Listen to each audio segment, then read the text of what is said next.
going on, guys? Alex here with 1480C, and today I'm ready to do my full review on the Kizer Knives Sub3-OBK. Now, this is part of the Lefty passaround group, and it came in a package with the Tuya Knives Voodoo, which you guys probably saw in my last video. So I'm ready to do my full review on the Sub3-OBK. That's definitely a mouthful, and I'm not 100% sure. I'm assuming the Sub3 is coming from the sub 3 inches on the blade. OBK, I'm not 100% sure what that's coming from.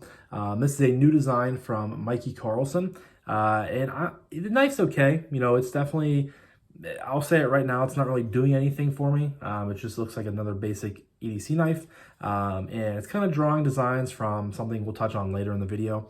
But if you guys look at the knife good enough, and if you're in tune with the knife world, it definitely might come out to you and strike you as similar to something else that has been out for a little while now. But huge shout out to Kevin for always allowing us to check out dope stuff in the Lefty EDC passaround group. And yeah, so we're gonna jump right into materials and some specs here. Of course, all blacked out knife, coming in at 2.94 inches on the blade. It is 154 cm. You guys can see right there with the Kizer logo, and on the back, Sub3-OBK, and I believe that is Mikey Carlson's designer logo. You have a drop point with a ramp back here with some jimping. Comes down to a pretty thin edge. It's a thin blade. It is utilizing Kizer's clutch lock system. It does have a loop over style deep carry pod clip that Mikey wanted to be reversible. I saw Kevin put in our Slack group chat when the knife first went out. He wanted the knife to be reversible for lefties, but for some reason Kizer did not do it on the final run, so that's a little bit weird. I don't know why, but it would have been nice to have that lefty clip there because, of course, the clutch lock is ambidextrous. Black aluminum scales have a nice matte finish to it, very similar to what Kizer has done before. Aluminum backspacer. Internal milling on both liners. Looks like there's 4 of each on both sides. It's pretty lightweight. Handle length is coming in at 4.22 inches. Weighs in at 3.65 ounces, so nice and lightweight. Yeah, you have dual thumb studs for deployment. So gotta give it a 5 out of 5. Definitely, I have no complaints with 154 cm Kizer uses, especially in this price range. It's always nice heat treated. Aluminum is very good. I love Kizer's aluminum, has a nice finish to it. Loop over style deep carry clip is nice. Goes pretty deep. Clutch lock is nice. You guys know you can adjust the springs on it. Thumb studs. So really no issues with the materials used. Next up is going to be aesthetic.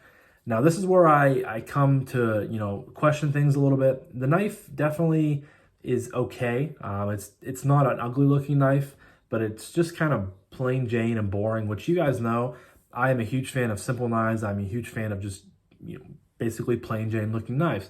But for some reason, this just isn't really doing anything for me. Now, the comparison I want to point out to you guys is I think this looks, especially the blade shape, is very Benchmade Freak-esque. Now, I'm not saying it's a clone. I'm not saying that at all. You can definitely see where he pulled his, his ideals from. Because for me, this just looks like, if you take the handle away, this definitely, I don't know if I can do this on camera, but it definitely looks like a blade from a Freak, the way it has a little thumb ramp back there. It's just very, Freak-esque. So again, I just think he drew his, ideas from, maybe the Benchmade series, things of that nature. It's not an ugly looking knife, like I said, but just definitely does not do it for me. So I'm going to give it a 3. Kind of falls in that category of just sort of meh, not good, or not great, not bad, kind of in that okay to good range. And I think that's a fair, adequate. And again, everything that I say in my reviews is take it with a grain of salt, because it's just my opinions for you guys. You have to take everything and, tweak it your own way, give your own thoughts and opinions on it. But for me, I think this is a 3 on the category of aesthetic. But next up, we're going to talk about action. Now, dual thumb studs, clutch lock is typically a pretty good, recipe for fun, fidgety action, especially when it's, new Kizers. They really do have a great thing going with their clutch lock. It works really well, makes it seem like it has more of a stronger detent. So I really like that Kizer started doing this. and I think it's a great thing he chose the clutch lock series. Now, one thing I do have a gripe with the action department, and again, it's just a personal gripe, personal nitpick, is I don't like when the thumb studs are like farther away from the scales. I like when they're tucked in more. You just tend to have a little bit more, it's just more natural to pick up the knife, and it kind of just, I like putting my thumb right under, up underneath it, and it just flies out of there. With this one, you kind of have to like readjust your thumb a little bit, and it just doesn't feel as natural. And I feel like sometimes you can't, you can still flick it out, but sometimes you don't have like the really powerful flicks. So I do have to kind of knock it there, but thumb flick on, both the reverse flick and the middle finger flick works really good. Or excuse me, thumb flick, reverse flick works really good. There is no blade place, so this is locked up really tight. And you guys get that nice drop shut action. It does take a little bit to get out of the, upright position, but a little bit of wrist helps a little bit. You can do a lefty. Just dropping it down.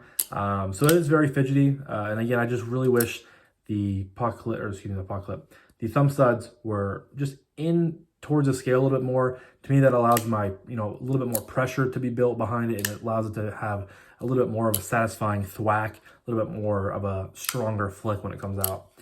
So for that, I'm going to give it a 4.5. It's still very good, very fun to fidget with, and the clutch lock is a great system for that. So really, my only complaint is just a thumb stud location, and again, that's just kind of a nitpick in my own personal realm. But next up is Acoustics.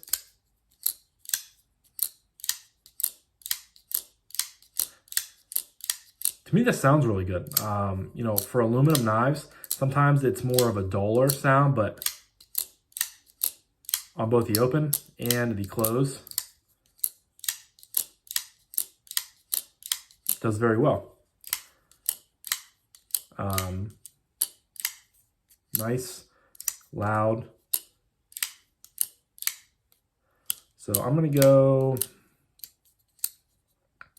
See what I'm saying? Sometimes when you flick it out, you have to like push your thumb out more, and it doesn't allow you to, flick it that well. You can get kind of like faulty flicks. But for Acoustics, I'll go 4.5. I'm gonna go 4.5. I do think it's very good for, again, an aluminum bodied knife, because aluminum tends to dull things a little bit. But I'm gonna go 4.5. I think that's a very fair score.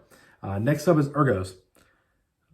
Aluminum has a really nice matte finish, like I've already stated, so that adds a little bit of texture for the grip. It's a pretty, simple looking knife, like I said. You have a ramp back here from the blade, pretty much a straight line, tapers off towards the back, more of a sharp angle back here, and then it tapers up towards the front until you get this nice finger recession right there. You can choke up on this knife, but choked back, I can still get all 4 fingers on the knife very comfortably. My thumb lands right on that blade ramp, right as it's intended to, excuse me. The jimping is not very aggressive. I would definitely prefer a little bit more aggressive jimping to kind of lock your thumb in better right there. Right now, it kind of just, I can move it very easily. Pod clip is a loop over style deep carry clip, but even when I'm choked back, can I feel it? Absolutely, but it's not causing a hot spot. It's not really digging into my palms, not really doing anything that's bothering me, so I have no complaints with that. Now, you can choke up. I don't know if its intended purpose is a choke up point, but you can definitely use it as kind of a landing area. If you're using it, your thumb lands way up top here. And I would only do this if you're doing, very, very precise cuts. Maybe if you're doing push cuts through cardboard, or if you have to be very careful of cutting through something, cutting around something. Because, you just have to be cautious of the blade edge right there and your finger possibly slipping onto it. But as far as, ergos go, and for it not being a choil, I don't think its intended purpose is to be a choil. I think if it was, this might have been rounded off a little bit more. It's still very comfortable. I get up off that pocket clip even more, so it's even less of a hot spot than it already is, which is pretty non-existent. But pinch grip works really good. Drop it down in. Of course, with this drop point, you have to kind of drop it, pull your hand way up top here. But for slicing through things, works very good. The aluminum works really well. So I got to give it a 4.5 again on the ergo department. I think it could have been a 5 if that clip, or excuse me, if that choil was made into an actual choil instead of like a finger guard. But it's very comfortable as it is, and for being a smaller knife, I think it works really well, and it's very comfortable. So next up is Carey, and I'm not going to knock him for, because he designed in and wanted a lefty clip put on there for ambidextrous carry. So I'm not going to knock him for that because I don't know why Kizer didn't do it, but I just want to make it apparent for you guys out there that are watching. Dude, the ice in my mouth. It wasn't supposed to come out of there. But Kizer was apparently supposed to put a lefty clip option on here. Don't know why they didn't. So I don't want to knock him for that because he wanted it on there. But I do have to knock Kizer because that's a little strange why they didn't go through and basically do what their designer wanted them to do. So it's a little strange, but it carries well. It's a very lightweight knife. Again, it comes in at 3.65 ounces. The handle length is 4.22 inches. So it's a nice, small, compact knife. Carries in your pocket very well. You have nothing on this side, but just nice contoured aluminum. No sharp edges or anything like that. No jimping, no flipper tabs. So you have no risk of pulling it up out of your pocket when you're down in there reaching for change, chapstick, medicine, things of that nature. Carries in jeans very well. I've carried this in jeans a couple times, and I've primarily carried it in shorts and sweatpants around the house, just, loose in the pocket. It's lightweight, carries well. So I'm going to give it a 4.5, and that's more knocking it on Kizer's department than Mikey's department because he did want the lefty clip on there, but I'm going to take half a point away because Kizer did not fulfill his wish. But the aluminum feels well. It is nicely contoured, so it's going in a pocket very easily, and I really had no complaints with that. But yeah, so that takes me to my final category of price point and would I recommend this knife / value. The Kizer Sub3-OBK on White Mountain Knives. It is still currently in stock. I point that sometimes too fast. It is currently still in stock. We'll try that more. It is coming in at $89. I don't know. It's still a good value because it's under $100, but I definitely could see this being more.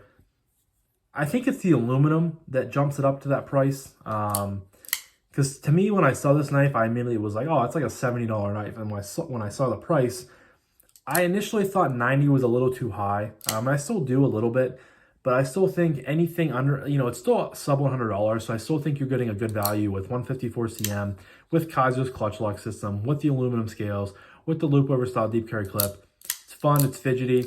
It's an okay design. Not really doing it for me personally, like I said earlier, but I do think since it's sub $100, it's still technically a good value, but I think this is better suited for like, 70, 75 bucks max. I don't think it's a $90 knife. I don't think that's really, for me personally, doing it for me. But so again, yes, it's a good value for the fact that it's sub $100, but I don't think it's a $90 knife. I think it's like a $75 knife. So I'm going to give it, what do I give it here? For the materials, for the action, for all that, it's a good knife. If you like the design, I think you can recommend it that way. I think most Kizers are good, so I can recommend most budget Kizers, but I'm going to give it, I don't know where to fall on this. I don't know if I give it a 4.5. I don't know if I should give it a 4. I'm going to give it a 4.5. It is a good value. I think I'm just going to knock it a little bit for the price being a little bit too high, but let me add this up and see what I get real quick.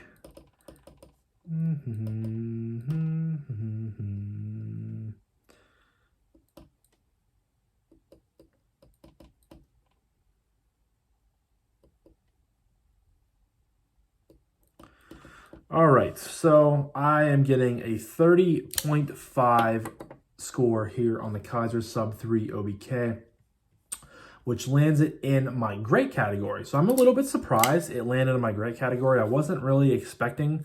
I thought it would maybe fall in my good category, but 30.5, I do think that's very fair. Now that I think about it, now that I look back at everything that I sort of go for in knives, the only thing that really, I guess, was the bad thing for me, or the lowest point for me, was aesthetic.